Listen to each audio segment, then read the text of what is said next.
Hello, my name is Kendra. I also go by Spooky Mary, and welcome to my channel. I'm starting a new series where I get to talk about classic horror films, and the first film that I'm going to discuss is The Monster Squad. So The Monster Squad came out in the late 1980s. It didn't get a lot of popularity when it did come out. I think it actually kind of flopped, but it has gained quite the cult following over the years. It's actually even had some documentaries made about it, and it's just really one of those super cool 1980s films that has a group of kids fighting a really cool group of monsters. So this video does contain spoilers.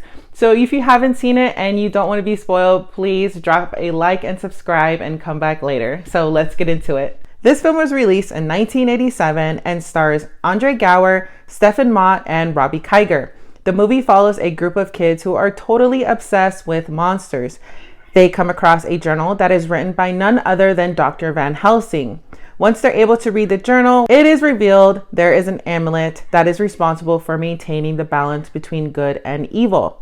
Enter Dracula. He will stop at nothing to get his hands on this amulet and to make sure these kids do not interfere. He gets the help of his own monster friends to do so. Now, these kids are the heart of this film. They will stop at nothing to make sure that evil does not take over the world. And this movie does remind me a little bit of The Goonies and the fact that there are a group of kids that are going on this super wild adventure and none of the adults will believe them. Because in true adult fashion, even though there are these really unexplainable events going on in their town, there is no way that it's monsters. There's no way it's Dracula. It's no way that it's a mummy getting out of its tomb and walking away. I mean, there's just no way that anyone's going to believe these kids. Now, the monsters in this film are really the draw to me. These were universally inspired monsters. So they didn't have the right to say they were actual universal monsters. So they enlisted the help of Stan Winston's studio.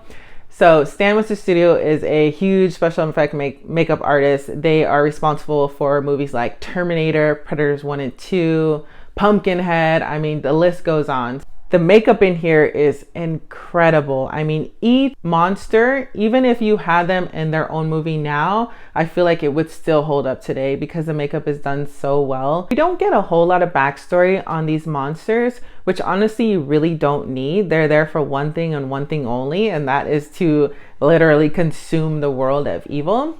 However, there are two monsters that do not want anything to do with that plan, and that is the Wolfman, played by John Grease, and the Frankenstein character played by Tom Noonan. John Grease's character, he's struggling. Like, he does not want to be there. He doesn't want to be a wolf. He's trying to warn people to say like, hey, look, I'm gonna hurt people, like lock me up. And of course they try to, but of course he escapes. But he does an incredible job at showing that fight that he's having internally with being a human and having this wolf inside of him and being controlled by Dracula and not being able to break free of that. And he gets this cool shot towards the end of the film where he is finally killed by a silver bullet, and he has this very sad but relieving moment for him where he's like, thank you so much for killing me. I mean, it was just absolute complete torture for him to be alive at that point. So you've probably seen John Grease. He's been in White Lotus, and he's such an incredible actor, and you really get to see that in this particular film. Tom Noonan's character,